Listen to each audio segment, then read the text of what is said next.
magandang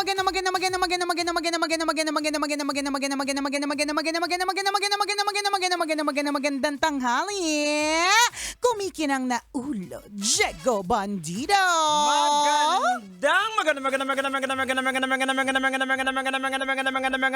Magandang tanghali. Kumikinang ina.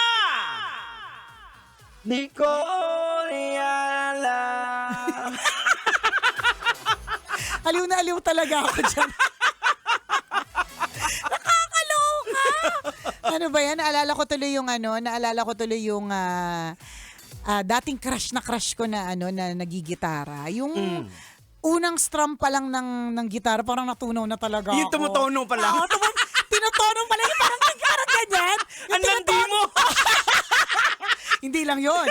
Tinutono pa lang, nag-water na ako. Yung parang ting. Oo, parang ano ba yun? Ang cute naman niya. Kaya ever since, hanggang ngayon, ganun na yung admiration ko sa mga nagigitara. Parang kahit bata man yan, matanda, crush ko na sila. Alam mo yun? Pero iba talaga dating ng mga lalaki ng mga nagigitara. Sabi ko na ba, Diego? Sinubukan ko rin pag-practice. Hindi ko kaya. Akala ko, sinubukan mo rin hindi ma-in love sa nagigitara. Hindi ba kasi yung dating eh. Oo, iba talaga. Iba talaga. Maski naman babae. I mean, anyone who plays the guitar, parang meron silang may iba silang dating eh. Parang, plus pogi points kasi yan eh. Kahit halimbawa, hindi ako marunong kumanta, marunong ka gumitara. Di ba? Sige, kanta ka, gitarahan kita. Yeah. Kasi, awan ko lang kung ako lang to pero parang may na-imagine ako sa mga fingers. Charot! Nakakaloka. Pero baka ako lang naman yon. Pero kung marami tayo, edi appear. Di ba nakakatuwa? Kaya nung pinapakinggan ko yun, parang siya nagtotono na mag-uumpisa siya sa kanta. Pero dun sa first time na nagka-crush ako sa lalaking yan na magaling mag-gitara, dun ko rin na-experience first time yung tinatawag na unrequited love. Yung ako lang talaga, tapos sa kanya wala lang. Oo, talaga. Ikaw lang yung nagmahal. Oo, ako lang talaga yung crush na crush ko talaga siya. Tapos ako talaga, as in, alam mo lahat ng movements niya may meaning para sa akin. Yung nakinikilig ako pag hinahawi yung buhok niya ng hangin. May ganun ako. Kaya, ganun na lang ang kaba ko kay Princess. Pero para sa kanya, you're just a fan. Oo, wala lang. Oo, I'm just a fan. Hangin nga eh. Correct. Totoo, literal. I'm just an ordinary fan. Diba? Isa lang ako hangin para sa kanya. Pero inisip ko yun, sana ako na lang yung hangin para dumampi ako sa kanyang buhok. Ganun.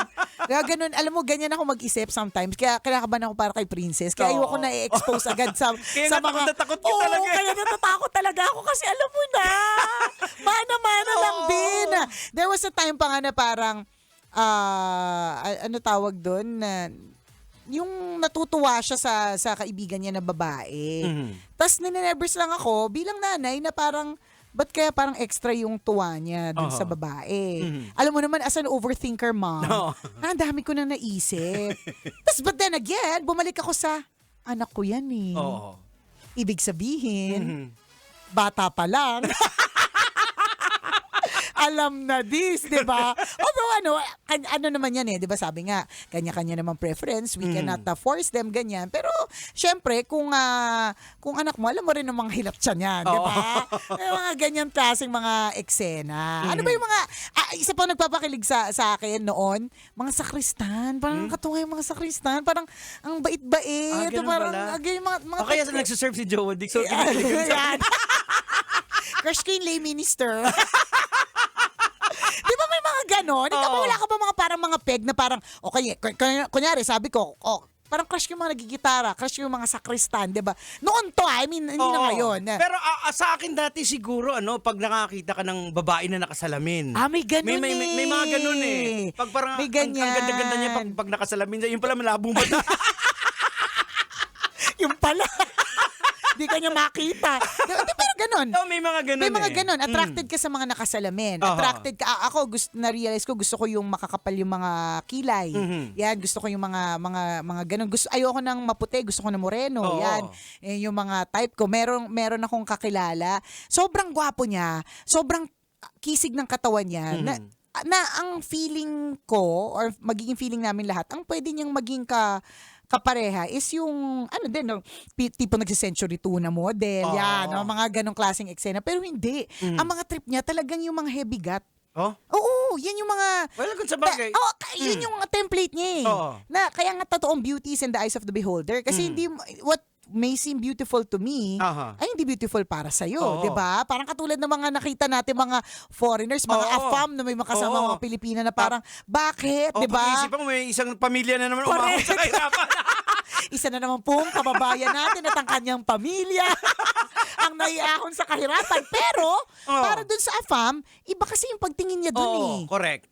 Exotic man ang dating sa atin, pero iba yung yung mata niya, iba yung lens niya eh. Iba yung how he looks at that girl. Iba yung definition niya ng beauty, 'di ba? Kasi kung iisipin natin, tayo gandang-ganda tayo sa mga puti, 'di ba? Totoo. Pero sila minsan nasusukan na rin din sila. Ayaw nila yun. Ayaw nila eh. Malalaman mo nga daw kapag ang isang, halimbawa sa isang beach na international, kunyari US o kunyari nasa US territory na beach, malalaman mo daw dyan kung sino ang Asian sa beach na yan.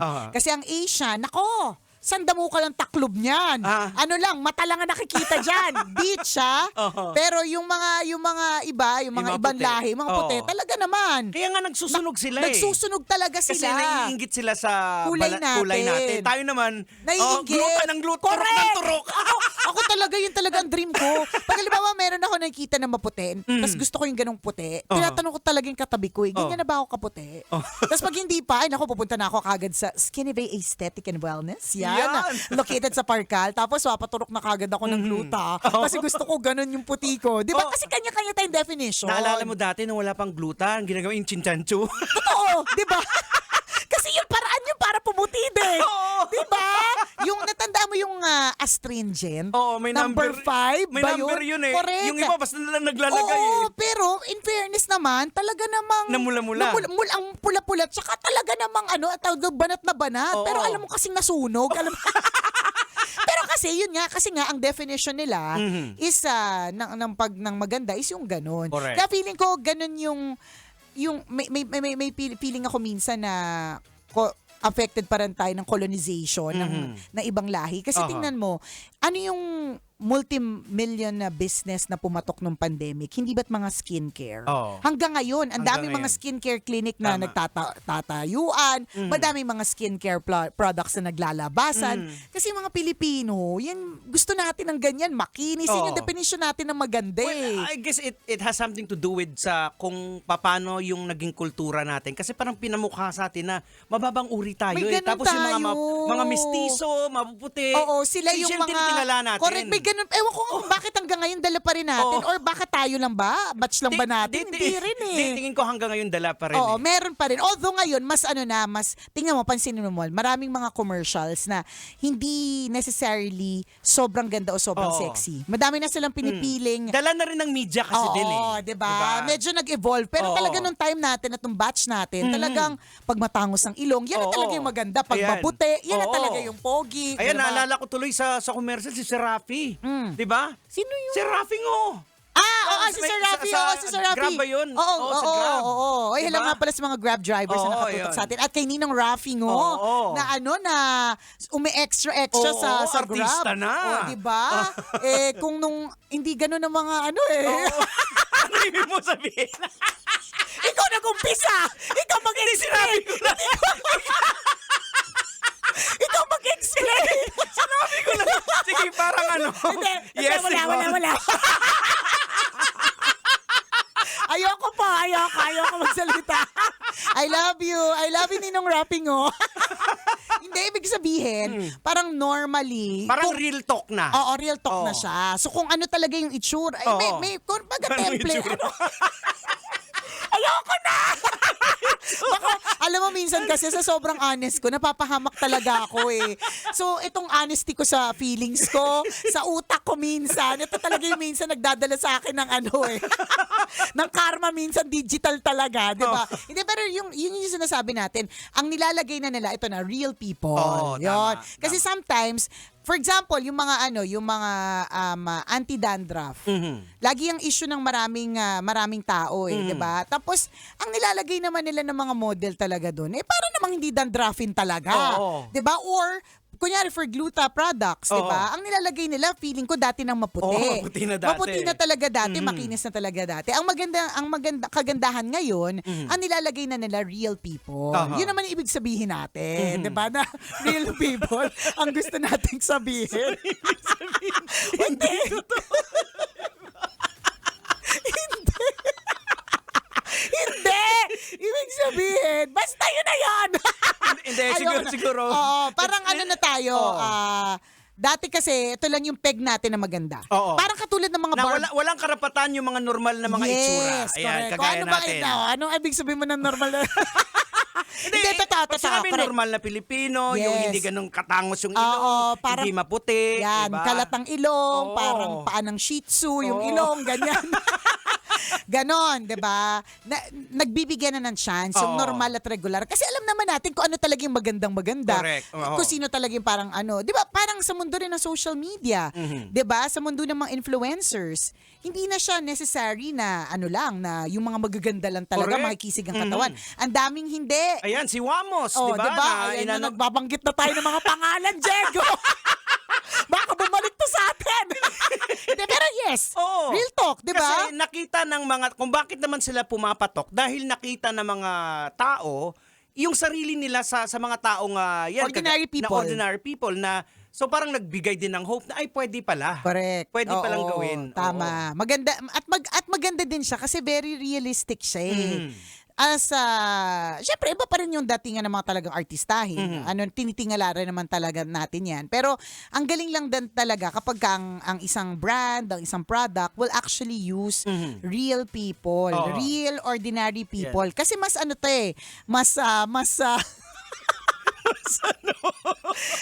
mas sincero, mas authentic. Mas mararamdaman mo. Correct. Mas authentic. Mas may hindi, puso. correct. Oo. Hindi malayo sa'yo. Kasi Oo. totoo madaming mga kinukuha ng mga modelo na matagal nang maganda yan eh. O kaya dati nang mayaman yan, syempre naka-aircon talaga yan. Correct. Makinis na talaga yan. Di ba? Hindi naman talaga na nauusukan ng tambucho ng UB Express Oo. yan. Di ba? Saka bukas na kasi yung kamalayan ng mga tao ngayon eh. Totoo. Di ba? So hindi mo na maluloko dahil dati walang social media. Yes, oo. Ngayon, ang utot nyo, matagal na yan, nagpo-post yan, maputi na yan, Correct. tapos kukunin yung Tama, 'di ba?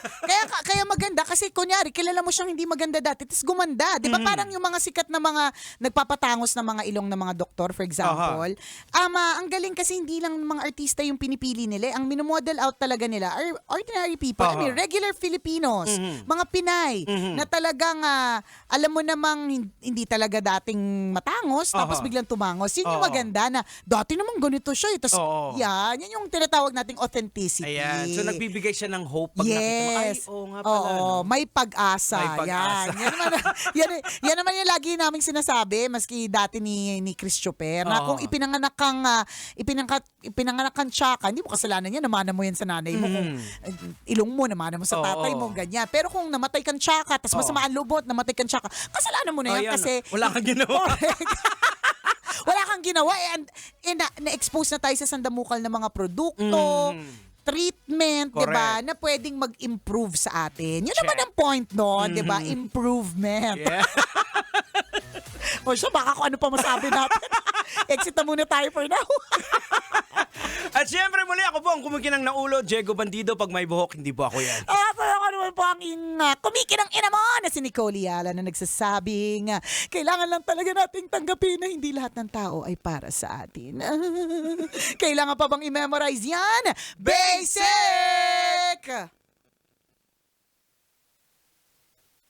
Kailangan pa bang i-memorize yan? Love Radio. Basic!